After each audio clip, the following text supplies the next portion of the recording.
You read about Elijah. If I be a servant of God, let fire come down and burn you. And then you hear people shouting, die by fire. Die by... How many have died? You know what it means to die by fire? How do you have that level of authority to call down fire from heaven? Die by fire, die by fire. And you are saying it, you are happy. Die, die, die. Now we even have songs that match it. You will dance for a long time. I just told myself, I traveled all the way to Lagos. Spent my last cash. Labor to come here. Did this man prepare to come for this conference? I don't know that. I mean, white guys don't try to create impression. He was just talking about his work with God casually. He doesn't need to come and say, and so when the Holy Ghost came. No, that's not his personality. If you are doing that because it's your personality, that's fine. That's your own personality type. But you will not go and see somebody and then, no. He was just talking casually. When the man finished, he now said, Father, I make demand on your fire. The person that sat by my side almost broke my neck. The way the person hit me. Me too. You know, not everybody that fell because the Holy Ghost took him down. Some people, God, the people who are falling hit them. The person hit me. What's happening here? I saw people shouting everywhere. And it was not just about falling and shouting. As they were shouting, suddenly we heard, he said, oh, there's one witch here there. What? One witch where? How come? Somebody had stood up from witch here. What? Before I knew what was happening, people started lifting crutches. I knelt down quickly and started repenting. Lord, I'm sorry that I touched your servant. I'm sorry that I spoke against your servant. What is happening here? That was when I discovered fire is not charisma. Fire is not here. If you can do that. But there's no authority in the spirit. When these men come and give command, they are giving command from the weight of their obedience. They say when your obedience is fulfilled, you will avenge all other disobedience. Go and check men of authority. They will tell you. You here, even your money, God can't talk about it. If God say come to church by 5 or by 4, it's a lie. You must finish your business and close the shop before you come to shop. And then you now come back and say, the angels of God are guiding me. Which angels are those?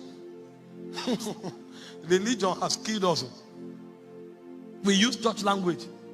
Say church things.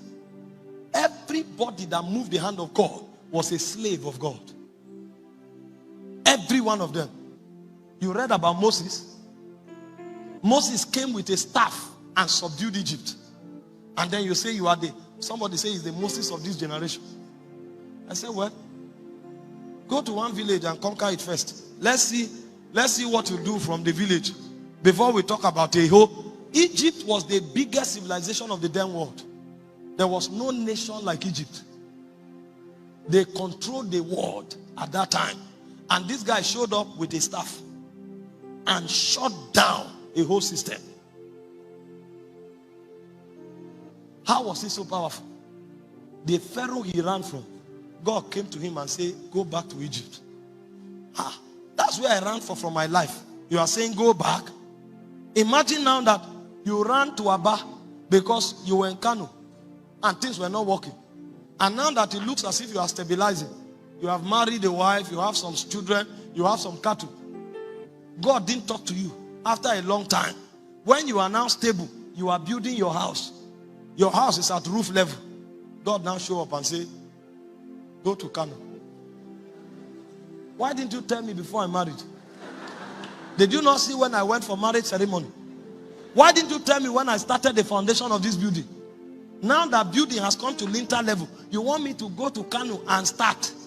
Even the house I had in Kano, I sold it. You didn't stop me when I was selling it. I will now go back and start renting house. That was what happened to Moses. And when God spoke, the guy stood up, gathered his family and faced Egypt, not knowing what will happen to him. That's how obedient these men were. This is why they carried heaven everywhere. In the case of Moses, it was so graphic. In Exodus 13:21, it said the Shekinah went with them as a pillar of fire by night and as a pillar of cloud by day. Nobody dare touch them. Every nation they passed through, they licked it up. You couldn't stand Israel. They became so invincible because of the obedience of one man that opened the heaven over them. Somebody here will walk in obedience, and his obedience will become a shield, not just for his family, but for his fourth generation. When God showed up in Israel, he didn't say he came to them because they were crying. He said he came because of his servant Abraham, Isaac, and Jacob. Their obedience became a shield for generations to come. So when you walk in obedience, your life is shielded. And not just your life. Everybody connected to you are protected. Hope you know, when Lot was working with Abraham, he was prospering. He now felt that I've mastered how to do this cattle business. What is Abraham doing that